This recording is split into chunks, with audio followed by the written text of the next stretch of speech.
With hundreds of thousands, millions of altcoins on the market, which ones should be on your radar? With the market seeming to get a nice rebound coming up, what are we looking to buy? Is it XRP? Is it Cardano? Is it Toncoin? Is it SWE? We have a lot of news to share with you. Is it maybe, just maybe, is it going to be Ethereum? We'll talk about that. Also, a new buyer emerges. They bought 166 Bitcoin. It's not who you think it is with the amount that they bought. Also, we're going to take a look at the markets. We have a special guest joining us today.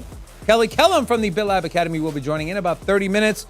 We'll get his thoughts on the current market. We'll take a look at some charts. Also, we have a very big announcement today that we'll be doing a giveaway. So stay tuned and let's get going.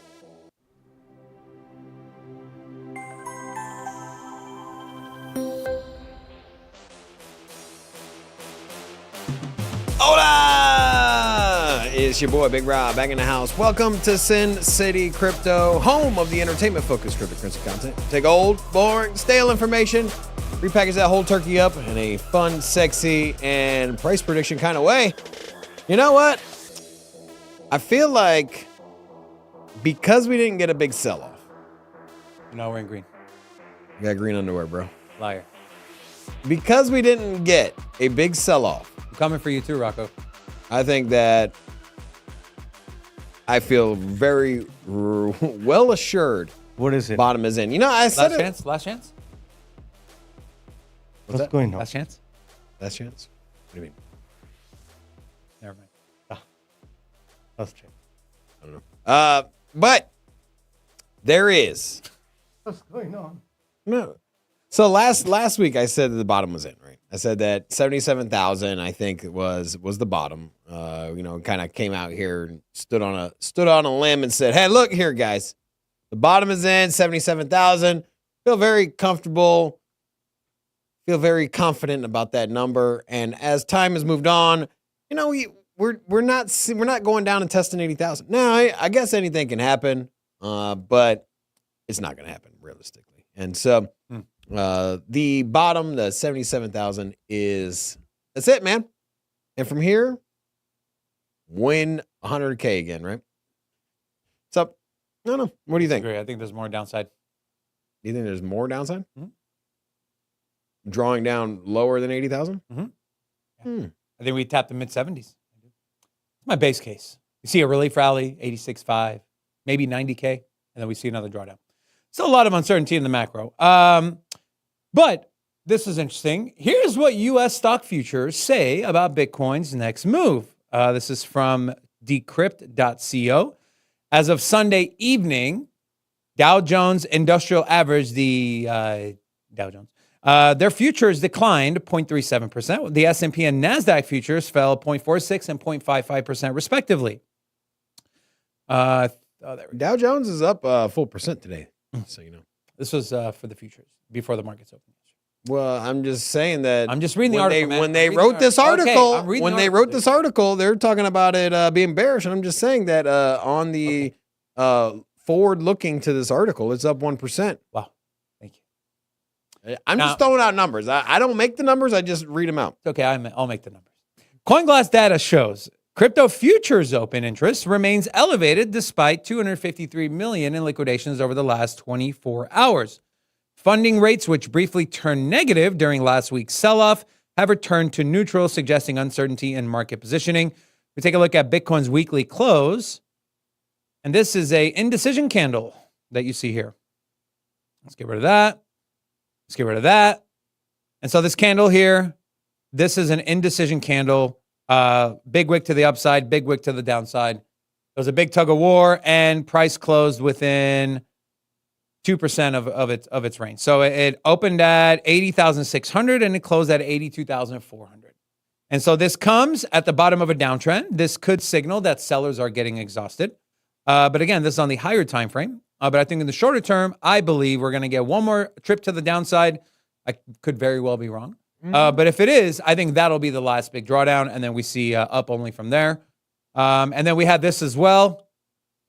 It's going to be an interesting week this week. So on Wednesday, I will be streaming the FOMC live, just like we did last time. We'll go live at 11 a.m., 2 p.m. Pacific. We'll get the numbers. We'll take a look at some price action, how the market's reacting, and then we'll watch the FOMC coverage live, and then we'll react to it afterwards. Again, just like we did last time, it ended up being a pretty good turnout. And so we'll be doing the same thing on Wednesday, but I'm super excited because tomorrow, Mark Yusko is joining us. And what a perfect day to bring him on, get his thoughts on the FOMC, the markets, and macro. So that's happening tomorrow. But as far as today, this article here from Cryptopolitan, markets are preparing for the most volatile day of 2025 yet when Trump talks to Putin tomorrow. And so just one TLDR here, markets are bracing for volatility as Wall Street analysts warn that stocks and crypto could see major swings. I don't know about this, but I think this just fits into the overall macro thesis that there's just a lot of uncertainty going on. But what are your thoughts on these here, Rob? For me, I'll just kind of go back to the reason I believe, and we're going to tie it back into the overall broader markets. I believe that the downside, or kind of the sell off and the indices in the U.S. economy, I think that is over. And you can look no further than the last time Trump threatened tariffs in his previous election stint, or time as a president back in, I think it was 2018, right, when he implied the tariffs. And you had a big sell-off, you shocked the markets, and then from there we had a historic rally, right, for the next, say, 2.5, 3 years. I think that's very similar to what we're seeing now. And if you look at the 1 year chart on the Dow Jones as an example. Now, the only reason I bring up the Dow Jones is because this is what we came in the show with as far as a reference. Now, you can see here that throughout majority of the year, we were trading, on the second half of the year, we were trading above, say, this $42,000 range, which now we're below. But it seems like, you look, the Dow Jones and just the indices just in general, if you're in a bull market, you can see that you have sustained steady growth over time with some pullbacks. And I don't think that this is any different here. I think that this is going to keep breaking new all-time highs, month in, month out. And so I just look at the 1 year, and I think this is going to reverse, man. I think that we'll be back above on the Dow Jones, the $43,000 range. And for me, I think that the economy is just going to bounce back, man. I know we have the Fed meeting coming up. And with the Fed meeting, I do expect a potential shock in the markets and have the Fed come out and say they're going to cut interest rates. I know the CME pushes against that. I know that it's actually highly unlikely it happens. But you know what? I think if there's ever a time to shock the markets and do a rate cut, and it's not going to be anything dramatic, I think 0.25. We had the CPI number come in below expectations. We are at what was the big print? It was like 2.8 or something. 2.8. Yeah, 2.8. And so I know that the target range is 2%, and they moved the field goal post up to 3%. So we're under the 3%. And you know what? We've seen some economic difficulties as of late, with the whole tariff situation. So I think could spur a little bit of economic activity, rebound the markets by cutting rates. And so I don't know. I wouldn't be shocked to see a reversal on what the expectations are there. We know they're going to cut rates anyways this year. He's already said he's going to. So why not start now, right? I do know that it's not likely, but You're forgetting one thing. What's that? There's a potential black swan event brewing. French MEP Raphael Glucksmann has called for the U.S. to return the Statue of Liberty, arguing that the U.S. no longer embodies the values of liberty and democracy it was meant to symbolize. If this happens, we're going into a depression, right? Yeah. Spot on, bro. Can't forget, man. Can't forget. And they need to return all the croissant too. Is it croissant? Yeah. Return it. All the This was crepes. funny when I read this. Thought it was a joke, but it wasn't. Unusual Whales is pretty good. So I was like, Unusual Whales posted it. Anyone else would have posted it, I thought it was a joke. But anyways, now your thumbnail said buy XRP. Why? Why did we say that? Well, Wall Street's buying XRP. Institutions are buying XRP. That is the only asset that saw weekly inflows, 1.8 million, although it was very tiny, not near $978 million of outflows for Bitcoin, 176 million of outflows to Ethereum, 2.2 million of outflows to Solana, and everything else saw outflows with the exception of one bright spot, which is XRP. Let me ask you. No. Yeah, I'm just looking at Just this. I'm looking at this list here. Oh, Okay. okay. Outside of Bitcoin, Yes. what would you feel confident putting money into on a 1-year time window? On here? this list? Yeah. XRP, SWI. No, I was like, you got to pick one. Okay. See, for me, I got to go with XRP. Mm.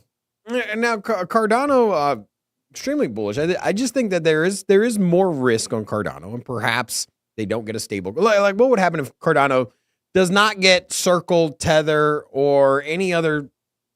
Let's say there's no Circle or Tether on Cardano for the next 12 months. That's a negative, right? I mean, at some point, if you want to replace Solana's, Well, here's the thing. if you want to take the users away from Solana, you want to be the go-to layer one. You got to have a stablecoin. Well, here's the thing. I think the bigger narrative for the stablecoin would be Charles is really focused on Bitcoin DeFi, and you're going to need a stablecoin.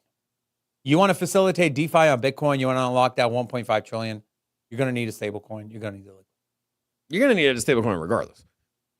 You're going to need one of the big players. You got to get. I mean, ideally, you get Tether somehow. I think they're going to get the Ripple one. But does the RLUSD have enough market share now? No. Yeah. What does that do? It needs one. It needs one of the big boys. It needs Tether or Circle. So from a 12-month perspective, the Ripple stablecoin does nothing for you. From a 12-month perspective, it's hard to argue that they can compete with Solana without a major stablecoin. And so when I look at this list from a 12-month perspective, I would argue an opposite thesis here, and I'd actually probably favor Cardano as the top layer one on a 4-year window. But for this bull market, this immediate upcoming bull market that we're already in the early stages or earlier stages, I would say the first 25% of the bull market's been in already. I think there's another 75% to go. You think there's 75% to go? I think there's 75% of the bull market left. I've already been very vocal. I think this extends way out into 2026. I think that it's off of the back of retail coming in late because retail hasn't even come in yet. The retail side, when retail comes in, they're going to play around in this space for probably a year, right? That we saw that in 2022, right? Or it was actually 2021, right? Retail came in halfway through 2021. We started playing around with DeFi, Uniswap, NFTs. It lasted for over a year. And then it all came crashing down. Retail's not here yet. Retail's not playing around. All we got is some celebrities all launching meme coins right now. And so at some point in this time, retail's going to jump in and they're going to be here for a little while. And then also you got institutions and nation states. But okay, let's move that aside. In the next 12 months, I don't see anything better buy in the altcoin spaces than XRP. Now, I would argue, please, for the love of God, don't forget about Bitcoin. Have some there. I stopped buying Bitcoin. It was about 4 or 5 months ago. And so I've been focusing on my altcoin positions. Not to say I haven't sold any Bitcoin, but from me, I'm working on my altcoin strategy because the altcoins are going to start ripping. And I thought it was actually going to pop off earlier, but they realistically didn't. Well, some did. But for me, I think XRP is the best looking altcoin for risk versus reward, right? I think that there is a lot more gains to be made further down the market cap list. You know, we obviously know you're not going to get a 20x out of XRP. I don't think that we'll see a $40 XRP, but there will be many 20x's on the in the crypto future here in the next 12 months. But for downside, man, I don't see it dropping under, say, $1.75. And even then, I think that's unlikely to go under $2. And I think that $5-10 XRP maybe as high as $15, I think is very likely. I think they have all the big partnerships. I mean, they had a seat at the crypto summit with all of the leaders in tech and finance at the White House, right? Had private dinners with Donald Trump. And so I would find it very, very hard to believe that this doesn't get some kind of partnership with the U.S. government in some form, whether it's through a central bank, through more of a maybe they'll do some kind of tokenizing of bonds with XRP. That wouldn't surprise me, right? Government decided like, hey, I don't think that they would switch over. I don't think that the government's going to take bonds and say, hey, we're going to put them all on the blockchain.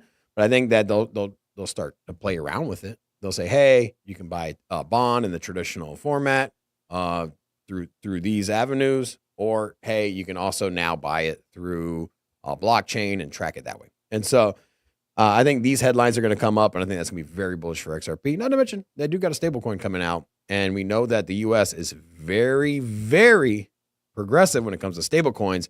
Would not be surprised if the stablecoin of choice comes out to be Ripple's RLUSD.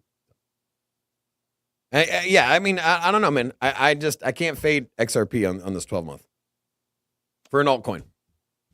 I'm just playing around with the chart a little bit. That's why I'm kind of silent.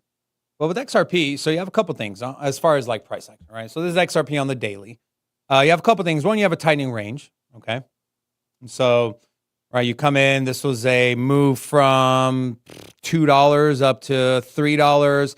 You come back down and make a higher low, lower high, and that range is starting to get tight, as you can see here. And this being essentially a falling channel, these do tend to break to the upside. And you have $1.96. And shout out, forgive me because I forgot the name of the person. But you know, we're looking at an XRP chart on the trading stream, and he brought up that $1.95 to $1.97 level, and he was right on the money. And it was a level that I mean, it's pretty obvious. If we take a look here, we throw on some volume points, and you see massive amounts. So around 83 million XRP was bought around $1.96, and that's where we tapped twice on a wick.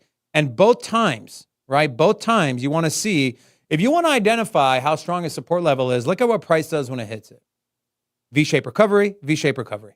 So, yeah, XRP or Cardano would be my two. If I had to pick one, I would probably go with XRP. I think it's got an immediate bullish catalyst potentially with the lawsuit dropping.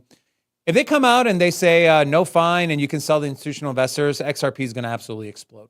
I think regardless, once that lawsuit is gone, XRP will rally. But yeah. Let me ask you. So just to circle back on kind of like what's your favorite on a top 1 through 10, right? And you know what? I'll also ask the chat as well. We'll get everyone's thoughts here. But on the top 10 cryptocurrencies, so you got Solana, XRP, ETH, outside of Bitcoin, Solana, XRP, ETH, Dogecoin, Cardano, and Tron. If you had $10,000 and I said, hey, look, you can put $10,000 into one asset that is not Bitcoin in the top 10, and we're going to automatically sell it in 12 months. Which one are you going to go with? Are you really? Bro, it's the best hedge against everything. No. Yeah, so you got a 12-month hold. We have a smart contract. You buy it, and it automatically sells in 12 months. Prices right now. Yeah, right now. Yes, $10,000. I'll go Solana. What's that? I'll go Solana. You go Solana? Yeah. Solana had a big drawdown. What is that? A 70% drawdown from all-time highs? Probably more, right? And although their DEX volume is dropping, it's still doing more transactions than I think every other blockchain combined for the most part. And that bet would be on Fire Dancer. It really would. Because I think retail will come back. Not saying it's all going to be in the meme coins and gambling. But let's face it, Solana's got a lot of active addresses. They got a lot of wallets. And so I would go with Solana, man. I'd have to go with XRP, dude. And I won't expand. I kind of laid out my case there.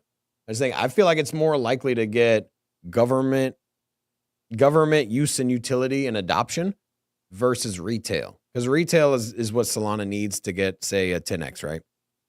I think that if for Solana to really explode and get to that, say, $1,000 Solana, you got to have retail just going ape shit crazy in our space, right? If they got the money. But I don't know. The retail's not here yet. I mean, I'm waiting for it, but Don't wait too long. people haven't started texting me. You know, like that's when you get it, right? People are broke, bro. All right. That's like I said, Well, exactly. If they're My broke, bet- how are they gonna which be is playing what I around with said, DeFi? My bet is Fire Dancer, stable coins, RWA, everything. But put together. you're just improving the tech. We've talked about this before. You can have the best motor in the world. You need people to come in and use it. There's already people there. They're not using it. The people have abandoned. They've abandoned, shipped. They've left. Shipped. They've shipped out. They've abandoned shipped. That's right.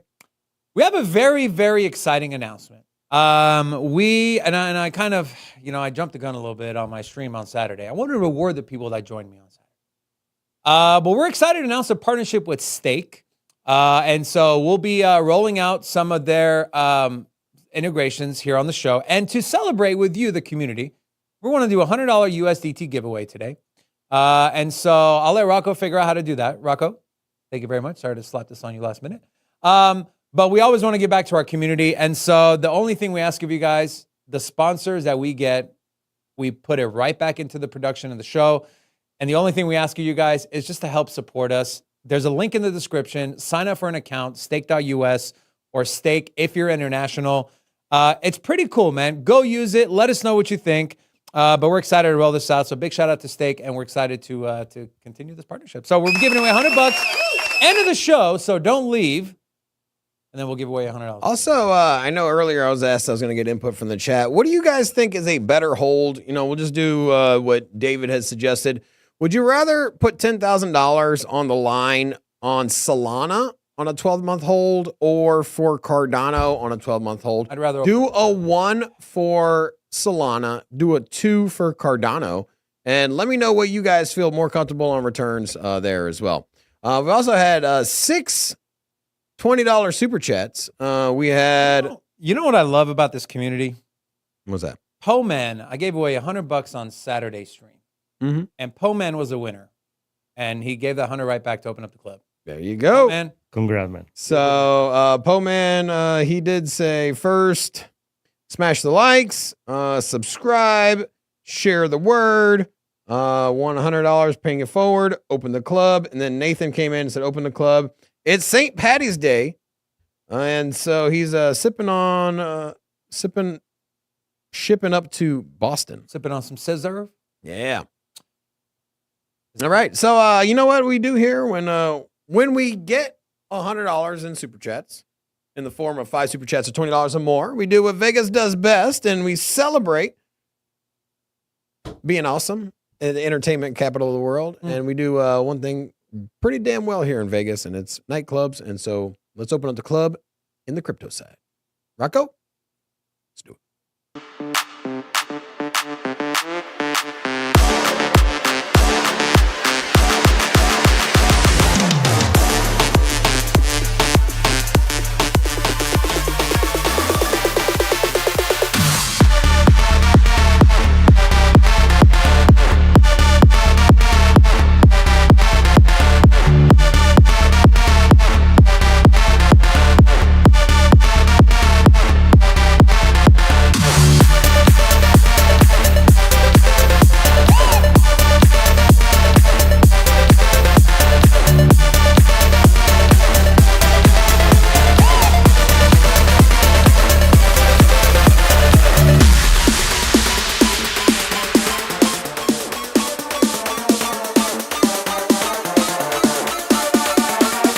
Going to the moon, baby. I went to the Win nightclub a couple weeks ago, man. Club's open, man. You don't talk in the club, you dance, baby. I'm talking to club.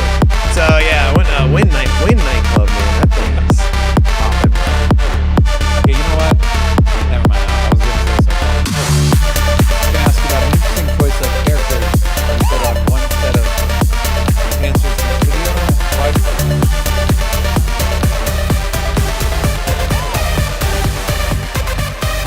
subscribe, guys. Thank you all so much. We appreciate all your support. We'd like to have a little fun here on top of some crypto news, crypto action. All right. Before we move off of XRP, the whales agree with Rob as they have bought over 150 million XRP tokens in the last 48 hours. Speaking of buying, Strategy buys 130 Bitcoin. That's it. You think our man's broke or the what? faucet is the faucet is run dry. I mean, that's still a big buy. Like by no stretch of the imagination is 130 Bitcoin. $10 million is a lot. Bro, my neighbor could buy that, man. But I mean, he's broke. He definitely bought a lot less than he typically has. We've saw. How about 99% less? Yeah, we've seen $1 billion buys. We've seen a lot of $700 million buys. Yeah. You know what? It's okay, though. At least 130 is better than no 30. You know what I'm saying? Did you see this? Okay, yeah, you remember? I was watching this whole thing. Man. Yeah. Hyper Bear Whale, that's what they're calling him or her, went full retard and is now short 500 million in Bitcoin. What's crazy to me is the leverage size, bro. It's not like he put up 100 million and did 4x leverage. He put up 12 million and did 50x leverage. Cross margin. So if it goes against you, liquidate my whole account. I don't know how much is in that whole account, but either way, they were short Bitcoin and Ethereum. Their liquidation price was 85.6. So a few of the larger crypto accounts, they were trying to get some whales together to do a short squeeze. And just like what GameStop did to, what was it, Arrington Capital? Or, no, it was, what was the name of the hedge fund? The chat will tell me. The hedge fund that lost out of Pershing Capital, I believe. I probably don't. Anyways, so they tried to put it together. Justin Sun chimed in and said, hit me up. I'll help with this short squeeze. But either way, a lot of people are speculating that this is someone from Trump's inner circle. Someone said the wallet is linked to a wallet that mined Ethereum when it first launched. So now you start hearing rumors that is it someone from the Ethereum Foundation? You saw some memes that it was CZ maybe.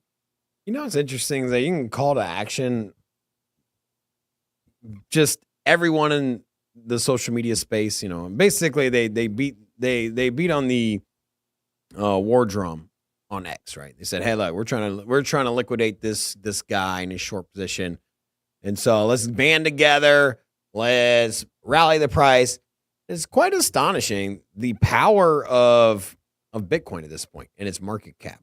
And everyone always says it's ready for market manipulation, that, hey, its price is too volatile. But even the people, even these degens, these people with large followings on X, and you have tens of thousands of Bitcoin holders with the potential to inject tens of thousands of dollars at a time, right? Over the course of an hour or 2 hours or 3 hours, you can inject millions and potentially billions of dollars. And that would not be OTC. That would be directly affecting the order books. But they can't move the price. I saw it go up So briefly. what does that tell you, Robin? If they can't move the price, what does that tell you? There's a lot of sell pressure. What I think it tells me is that you have a mature asset. This isn't 2017 Bitcoin where one whale can come in, drop $2 million, and then all of a sudden make the price of Bitcoin go up 5 or 10%. Those days are gone. And you can sit here and be like, hey, everybody on X, everyone join me. Let's rally the price. The price doesn't even move. And then, if anything, it got a very short rally and then dropped down to 82,000. I thought he was going to sell 82,000 because his entry point was 84,000. His entry point was 84,000 flat. You know, he's in the negative right now because they were 84.2. But he bought at 84,000 flat. And so yesterday I'm watching this, and the price got all the way down to 82,000. I think he took some profit though. Did he take some there? Yeah, I think he took 4 million profit. So I thought he was going to exit at that point. I would have. Shit. I saw it going down to 82,000. I was like, damn, this dude did it again. But He did not exit. I mean, I guess you said he sold a little bit. You can partially close positions. So now you're kind of like on the market here. You got a lot of institutions. They can band together, because I don't think you can't band together on X and move the price anymore. That's what I took away from it.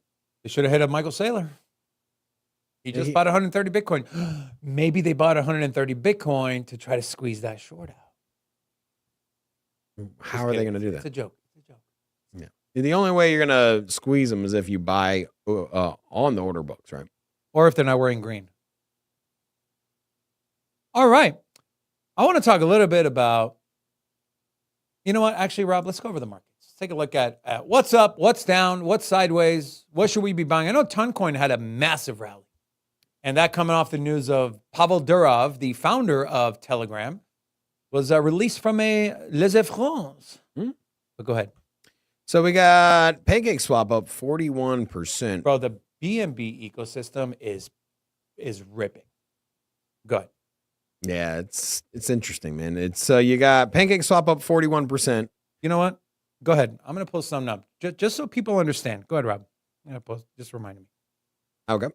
And then you got also, let's see, Pepe. So you got some meme coin action here. Also, you got Kronos moving up 6%. Also, Axie Infinity up 6%. So you got some unusual players in the top 10 gainers today, as far as on the 24 hours. You look at the week, though, as mentioned, you do got Toncoin up 35%. Keep in mind, this is a top 15 crypto asset by market cap. So a 35% move on Toncoin, pretty damn substantial. And then we got Caspa here up 31% as well. This is something we obviously huge fans of Caspa here at Sin City Crypto. And something we were kind of yelling at you guys like, hey, Caspa at 5 cents might be one of the best buys out there. And so I still feel pretty strong at Caspa at 7 cents as well. At 7.5 cents, I can see Caspa getting in the short term back up to, say, 11 cents, which would be another 40% rally, give or take. And then, or no, about 50% rally to get to 11 cents. So also some losers today on the menu here. We got Shiba Inu down 3%, and then also Pi down 4%. But these are still up for the week, so just a little pullback. No, the markets have reversed. That's what I take away. There's nothing down on, really nothing on down on the week. You have just a few here move, but when you look at move and how much it's moved over the last month, this is still a little retracement. It's still doing pretty well. And then other than that, there's only just 3 or 4 projects that are down on the week. So a nice reversal on the altcoin market. Bitcoin is leading the charge. Robin, there you know, this is our Patreon page, okay? What's that date right there? February 18th, right? So a month ago, I did a write-up for our Patreon members titled New BNB Meta, okay? And we talked about how things are ramping up on BNB, and I gave stats, on-chain analytics, I gave some AI coins, we talked about PancakeSwap in here. And so those of you that are a part of our Patreon, hopefully you use this information to position yourself to have made some money on this BNB rally. And so we talk about it on the evening show as well, where we only do technical and fundamental analysis. But we scoped this out a month ago. An entire month ago, we saw the numbers creeping up, and you're starting to see that explosion now. So BNB Meta is real. And again, so shout out to the Patreon members. Hopefully you guys were able to use this to make some money. If you're not part of Patreon, it's only $50 a month, bro. $50 a month. That's it. It's like 3 coffees a month. There's a link in the description below. With that being said, we have our guest ready to join us today. I was on his show last week, had a lot of fun. So I said, you know what, man, why don't you come on our show this week? We'll throw you up on that big LED wall. He said, I'm sold. He's here. Kelly Kellum, welcome back, bro, or welcome to the show, man. How you doing? I'm doing good. You know, these markets, they're exciting. I'm just so surprised that everybody's so frustrated And then I look back at that data on like CoinMarketCap or CoinGecko, that altcoin index they have, and it shows you that 89 out of the top 100 coins are down. I think 2 or 3 are under down 10%. The rest are like 30, 40, 70% to the downside. So I think that's why people are so frustrated. But I'm excited. I just remind myself, if I'm so bullish on this market, I should be grateful that we get these bargain store discount cryptos. Yeah, that, I talk about this all the time is people only focus on price, but they don't focus on, like what's actually happening. And so I've argued that the best time, the easiest time to make money in crypto is when prices are going down, because it's much harder to figure out what's undervalued when it's at all-time highs versus what is undervalued when the price is down, and you can actually look at what they've been building, their metrics on chain. Then you can really draw to a conclusion. All right, based off of this data and the price, this is extremely undervalued. I should allocate to this, versus everything is rallying 2, 3, 4, 10, 20x. And you're trying to figure out where the top is. Do I get in now? Do I get out now? Is this overvalued? Is it undervalued? So it's easy to make money in crypto when it's down if you have the patience to wait it out. I want to ask you, FOMC tomorrow or FOMC Wednesday, we shared an article in the beginning of the show talking about Trump meeting with Putin tomorrow and how the markets probably, as they always do, overreact to everything. What are your thoughts on this week in crypto?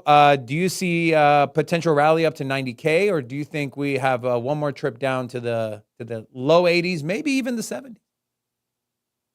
Well, I mean, the 90K, I mean, you kind of hit the nail on the head. If the price does push up into that area, that's the previous range lows that we just broke down from. So I say that not because I think it's going to fail or push through. It means that we need to be basically watching with basically conviction to be adaptable, because as bullish as I am, we have a very strong likelihood. It's kind of a 50-50. If we push up towards that $91,000 region and get rejected pretty hard, we could still be seeing a trip down into, $70,000, and everybody's like, oh, it's not going to happen. Well, December 13th, I did a stream talking about the move from the hundreds down to 77. And we've kind of just gotten that because this is part of normal market structure, testing previous range highs. So this week, I do think is pretty big. I think if we don't get a rate cut, which I don't think we will, but we also don't get dovish talk, like, basically softening talk from Powell, indicating that maybe there's going to be some consideration about rate cuts in the May FOMC meeting in June. Maybe there's going to be more. It all depends on his tone on Wednesday at 2:30 p.m. when that press conference happens, because that's going to be where the forward-looking markets react, whether it gets, we get a further sell-off or we start getting the buyers to come in. But I just remind people, even if we were to get another bearish leg, we've never had this strong of a basically bullish architecture that is now built in support of the crypto ecosystem. So any prices to the downside, I'm literally kind of jumping for joy that we still have this opportunity to buy at these levels. If I had to guess, and this is kind of bizarre to say, hey, we had the blood moon on Thursday, Friday, and I did a joking post. I said, what if this marks kind of like their ceremony of the end of the bearishness? I kind of feel like there's a huge appetite right now for a real bullish impulse. But that's not to discount a potential washout.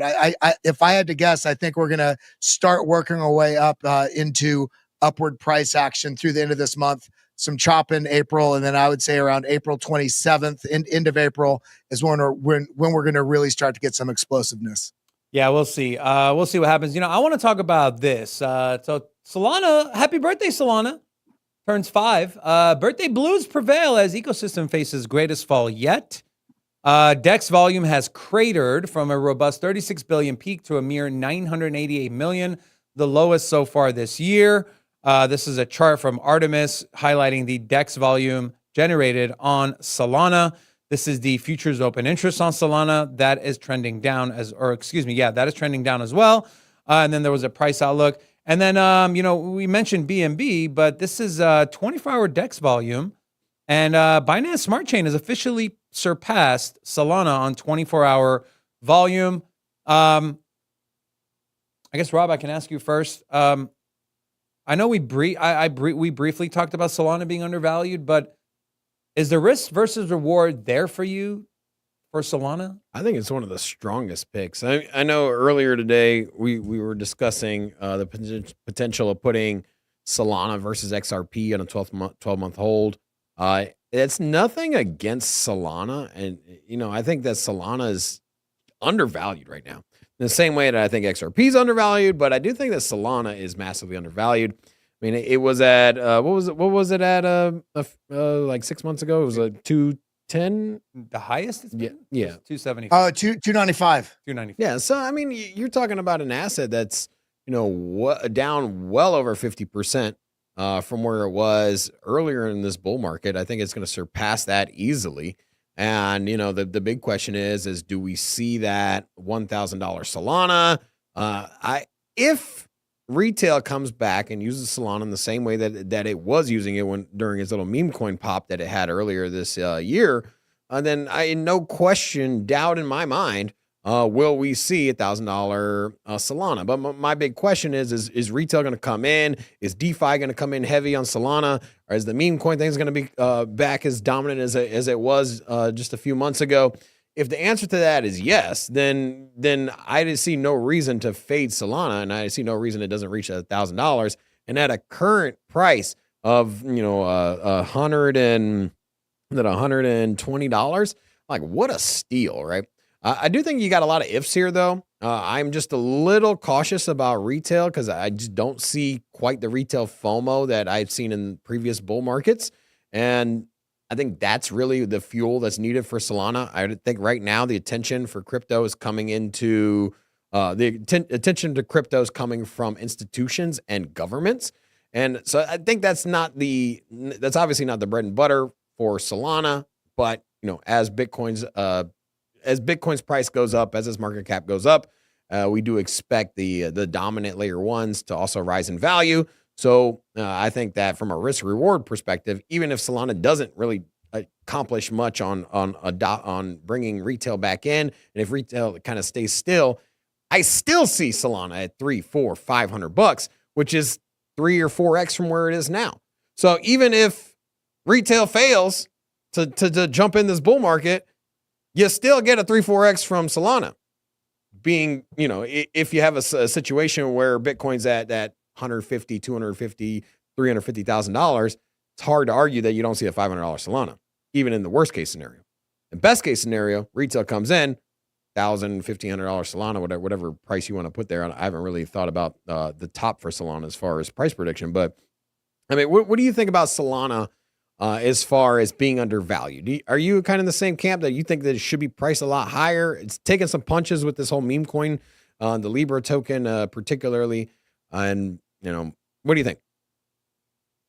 Well, I mean, let's remember Solana did a 35x. 35x. And we're wondering, why is it pulling back? Well, it did a 35x. Let it build a stairway so it can get up to that next level, right? So I do think it's undervalued here. And I think that's also, on the one hand, there was some speculative hype that pump.fun and the meme coin craze, I think, did fuel within Solana. A lot of activity, a lot of fees, just a lot of mind share in that regard. But I want everybody to realize the fact that meme coins, and a lot of them, tens of thousands into the hundreds of thousands of meme coins were launched on Solana, does not mean that Solana is just a chain for memes. In reality, the memes were launched there because it's fast and cheap. So does that mean it's bad in any way? No, it just means that other businesses were able to very cost effectively launch tokens on there en masse, especially through these token deployers. But there's this whole other side of it's an entire ecosystem that can be built on. So I do think it's undervalued. And I think that the sort of the smudge on the branding of Solana right now is not even necessarily a smudge. It's just the big money players. And as you said, you called it perfectly, Robin, that the fact that retail is not here yet. And it's not just Solana, the broader market, we have not seen a massive influx of retail like we've seen in previous cycles. I do think that's coming. Unfortunately, most of them are going to buy much higher. Solana, I think, is down a bit farther than it should be. Cardano, had a nice pump, but it should be performing better, and I think it will. Across the board, Avalanche, Constellation DAG, Near Protocol. I think this market is setting up for absolutely epic run for those people that are looking at the levels that these prices on these great assets are pulling back to, and those that are stacking in. Future selves are going to be thanking them incredibly. Solana is, I think, very undervalued here. I mean, we just saw the SEC put out a report talking about Cardano, talking about Solana, I forget was the other one, XRP, about the different segments of government that these chains can be layered into. They didn't make any mention of meme coins with Solana. No, real use cases that can be integrated into meaningful systems on a national scale. So way undervalued. Absolutely. I'm happy you brought that up because I actually did a Cardano video. We covered that in the Cardano video. That'll be dropping on this channel a little bit later. There's one altcoin that has a lot of people scratching their heads. They don't know what to make of it. Do we give up on it? Do we not give up on it? Is it undervalued? Is it dead? And that is Ethereum. Ethereum network activity hits yearly low as inflation risks mount. Their daily active addresses hit year-to-date lows with just 361,000 transactions on Sunday, signaling weakening demand and engagement. Now, for reference, Solana does around 80 to 100 million in transactions. So 361,000 is fairly low. We already know what Rob's stance is on Ethereum. Kelly, what's your take on ETH? Are you punting on this thing, or do you think this is a great opportunity at sub $2,000? Well, we just also hit over the last few days a record all-time high on Ethereum. Wouldn't believe it, but unfortunately, it's an all-time high on the number of shorts that are out on Ethereum. Now, while that might seem terrible, on the other hand, I've also looked at things in the market where when everybody, another great example of this is open interest. When open interest flips bearish, aka everybody shorting on Bitcoin, Ethereum, whatever, especially in what should be a bullish time period, that tends to mark when the sentiment flips, and most people catch it after the sentiment flips to buy much higher, but those pay attention to these signals actually can find signal in that to realize that's where the opportunity is. I think Ethereum's still going to perform well. We saw Standard Chartered today also put out a report. They revised their targets of $10,000 Ethereum this year all the way down to 4,000. That's a 60% cut in what their target is. Now, I don't think Standard Chartered is necessarily right. I think Ethereum has a lot of headwinds right now with mindshare of people generally in the market because there are other L1s. There's L2s on Ethereum that are even stealing some of the show from Ethereum itself. But we still have to realize there's a huge portion of the altcoin ecosystem that's built on the ERC20, basically Rails. So I do think that Ethereum's still going to perform well. I think it's, for whatever reason, facing a lot of pressure at these areas, and some of it's from the conversations and talking points that Vitalik has put out. Some of it has to do maybe some of the songs he sang on stage. But I think there's a little bit of a lack of confidence in what the direction that they're going right now.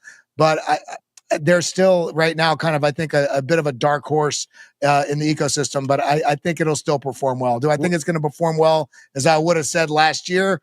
Maybe not as well, but I still think it's going to have its day in the sun. I'm losing confidence in Ethereum. And I don't think that you're going to miss any returns. I think if you held Ethereum now, if you bought it now, or even if you've been holding Ethereum for quite some time, I wouldn't exit my position at this point.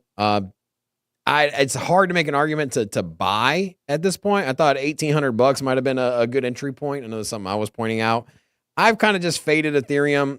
And a lot of it comes from, I don't feel confident, put it this way. I don't feel confident that Ethereum will outperform Bitcoin by the end of the calendar year. So I'd say by, the end of, by January, I don't feel quite so confident that we'll see Ethereum return more than Bitcoin. Now, wouldn't surprise me in the slightest if, Bitcoin, massively outperforms, or Ethereum massively outperforms Bitcoin. Let's just say, you get $160,000. You use round numbers. You get $170,000 Bitcoin, which would be a 2x. Wouldn't be surprised to see a $5,000, $6,000 Ethereum at that point and see it, easily outperform Bitcoin. But that I don't really feel confident in. Yeah, what's your kind of vibe if you had to pick a play on ETH at current prices, Bitcoin at current prices, kind of hold to the end of the year? You feel confident that Ethereum will outperform Bitcoin? Because I don't. Well, yeah, I mean, it's a hard question. I think, to fully clarify it, I think there will be periods of time where ETH outperforms Bitcoin. There could be like a week or a month period where it does, you grow against Bitcoin. But if I had to, to be fully transparent, even though I think Ethereum is going to still perform well in terms of growth, I hold zero Ethereum right now. I hold zero. I'm with my alt bags. My biggest two plays are Chainlink and Ondo. And because of that, I think it's not just me. I think there's a lot of other people out there. I mean, I talked to, 75 to 100 professional analysts and traders on a daily or weekly basis. And there are some that still have basically decently large ETH holdings, but almost everybody that I've talked to that does also bought ETH when it was somewhere between $60 and $200. So they're safely well into profits. I don't really know anybody that's actively going, this is my bet for my alt portfolio this cycle starting here. While I do think it's going to perform well, it's a lot of fractured sentiment around it. So it's hard to just take a concentrated bet on it. That's where I'm at, man. I'm exact same kind of sentiment. I actually think is probably more likely to outperform Bitcoin by the end of the year, but at the same time, I just don't want to sit here and pull the trigger on an ETH buy, and then come December, it's sitting at $3,500, and you got a $200,000 Bitcoin, and I'm just like, damn, man, like I really missed out on some gains. I think that it will grow in value. Things are going to keep, people are going to keep building. People are still going to use it. DeFi is still going to be a thing on ETH. And so I expect the price to go up. I'm afraid that Bitcoin's going to outperform. And if you can't outperform Bitcoin, then for me, it's a hard argument to make. And so for me, I've kind of, watching this ship sail, I had a completely different stance on ETH a while ago, about 6 months ago, when the ETF, but it just underperformed my expectations. Well, on that point, something that's kind of jostled around my head in the last about 4 to 6 months is I was wondering if alts were going to have a similar sort of cycle that we've seen in the past, because there's such an institutional focus on Bitcoin, on sovereign wealth funds, on Bitcoin, strategic Bitcoin reserves. And you're not seeing that same kind of discourse around near protocol, around AVAX, around. Now, that doesn't mean they're not going to perform well, but then that's sort of, I'm not sure how I feel about it now because of the comments, when we had the crypto strategic reserve signed the same week, what was it, 4 days before we had the actual Bitcoin executive order for the strategic reserve signed, but it mentioned XRP, Solana, Cardano. Now you see SEC talking about these coins. I do think we're going to have very strong altcoin buy pressure that moves in this market, but I don't think this alt season is going to look like we've seen in the past. So in some ways you can say we're not going to have an alt season. Now, what do I mean by that?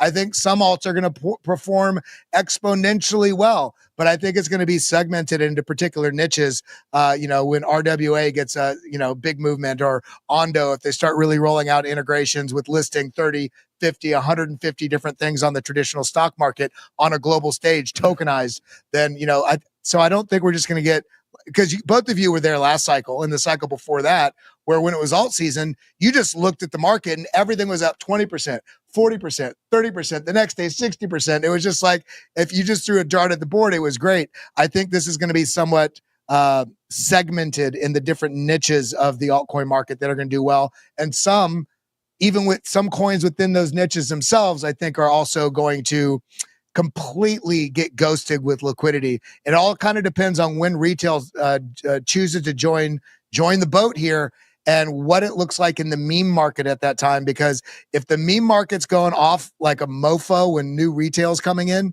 I think that also could potentially kind of siphon off a bunch of the liquidity, because we didn't have that during the ICO craze. those were our meme coins. A new coin launched, you bought it, it went up. And then we had the next cycle, which was this last cycle, where you had this, you started to see the segmentation between gaming and then not artificial intelligence, but gaming, the metaverse play, remember, the DeFi summer. So we had these kind of starting last cycle. And this cycle, I think it's very much going to be that case of niche capital rotation, not everything all at once. There's just too much. There's too many coins and not enough money. And at some point, you know, the vaporware will trend to zero. But Kelly, we want to thank you for joining us, man. Pleasure having you on, brother. Tell the people where they can find you if they want more of your content. Yeah, you can find me over at OnlyFans. No, I'm just joking. You can find me at BitLab Academy on YouTube or at Academy BitLab on Twitter. You can also find me on my personal Twitter where I'm posting content all day long at Kelly Kellam, KELOY. KELLAM, and I'll looking forward to having you guys back on the show and hanging out with you guys in Vegas for the conference. Amen to that, man. We're doing it big out here. We're gonna do it big for the conference. I know. You kind of run Mario Nafal's Twitter Spaces for crypto, and so I think we were on one together. That was pretty fun. So looking forward to do more of those with you as well. Go check out more. Go check out BitLab Academy and all the places Kelly told you to go if you want more content from him. Thank you, brother. Enjoy the rest of your day, man. We'll see you next time.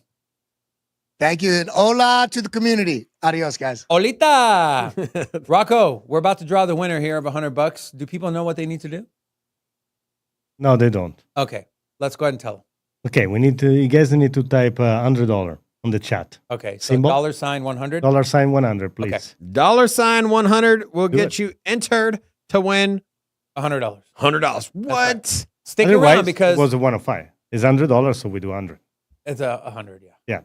If it was something else. No, $100. Yeah. So make sure you do that. Nightbot will pick a winner, and then stick around because we're going to ask you for your X handle so we can reach out to you and give you your $100. Oh my While God. you're doing that, And you got to type it in just like that, otherwise it won't pick you won't pick it. yeah, $100, guys. Yeah. Just like Brokioshi and Miguel did, just like that. Go. $, a 1, and 2 zeros. All right. One thing to keep an eye on, and we'll talk about this more on the evening stream a little later. This bear pennant on the 12-hour is forming nicely right now. We're seeing Bitcoin rally is currently at 84,600. This 84.1 level, which we've knocked up against multiple times, have gotten rejected every time. As of right now, we are trading above that. If price closes below, now the invalidation for me for this bear pennant would be, and draw the fib here, would be a break and a close above 85.2, or if you want to stretch it out a little more, take that 618 level at 86,980, which again is between, as those levels are at the key, the resistance levels that we've kind of had mapped out on the BTC chart. So one thing to keep in mind, speaking of the evening stream, we're messing around with the timing on that one. So I will be going live at 5 p.m. Pacific, or excuse me, 5 p.m. Eastern today on the trading show where we only cover fundamental and technical analysis. So come join me later today. We also have a Cardano video coming out as well later today, kind of highlighting what Kelly brought up with the government, ADA, and everything else. And so, yeah, that's all I got. I did want to give a little love to the chat. I see some new faces in here today. We got Colin Burrell, Austin Mike, Set GPT, Andre Davenport, also ES, Corey, Lori, Daisy, Luda, Michael M, Astros AX, John Dude, J Bone, RS Miller, Electric John, J Trader, Ryan, Driven Daily. To all of you, hola! Welcome to Sin City Crypto.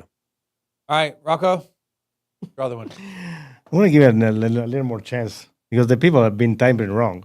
No, Yeah, guys, it's not hard. $, a 1, a 0, a 0. Nothing else. Bro, Nothing else. They Otherwise, don't you know guys how to don't type in $sign and 3 numbers. They can't follow directions. You don't deserve the entry. No, come on. Nah. All right. Yeah, just So give then, it a second. We got also to thank Cam today, so they want to that's go right. through that. Yeah, Cams. Before I thank Cams, I want to thank Canary Capital. Why am I thanking Canary Capital? Well, they just filed for the SWE ETF. Oh, nice. First ever SWE ETF with the SEC. We talked about this in our almanac, the rapid pace of ETF filings. I know it was kind of obvious, but I believe Sui was one of them that we said we would think, and this was back in September of last year, that we kind of forecasted this happening. And so if you don't have an almanac, make sure to go buy one. I gave away another almanac yesterday or 2 days ago on the show. So doing a lot of giveaways here, man. You guys come join the show. Markets might be down, but we've been giving money away. We've been giving magazines away. We're giving Robin's room at his house away. Who knows what else we'll give away? Maybe a cappuccino date with Rocco. Yeah. Very interesting. I choose the place, though, for the cappuccino. Eh, Yeah, I got to choose the place. You can go to any cappuccino. I can't. All right, what do you guys think? Okay, Yeah. we have only Drops. 8 entries. I don't know what to say. Which one is mine, too? So we're going to take it off. All right, let's do it. Okay, all right, guys. Let's choose a winner. And the winner is Poman 13. Oh, man, again. That's it. Oh, man, Congratulations. congratulations. I got your ERC address already. I'll send it to you, my friend. I'm sending you USDT. So shout out to you guys. And with that being said, Rocco, Yeah. thank you all so much for tuning in. We appreciate every single one of you. Watch the Cardano video that comes out in about 30 minutes. And also, come join me live on this show for trading and fundamental analysis at 5 p.m. Eastern. And big thank you to Cam for sponsoring today's show. Use the link in the description if you want to use their services. We love you Gonna guys. show you how to get that big dough. So every day stay tapped in for big facts, no capping. With Bitcoin, if you're in, then you win. We divide the pie with no fraction. It's Big Rob, David. I split the game, but they gave it. Name the coin that's your favorite. I got dry powder, why save it? To the OGs, new beginners. Special shout out to the well members. Buy a dip, sell winners. Ain't really nothing you can tell sinners. Tune in for the latest new flavors. They gonna teach us mean coins. They polarizing like barbecue chicken pizzas. I laugh with a major grin. Laggers, we trade them in. Baddies, they came to sin. And sinners gon' play to win. Screaming, hola, till my bags are flowing over. Hold ya to the moon and to the solar. Won't I? Don't be letting FOMO control ya. It's over when the finger turn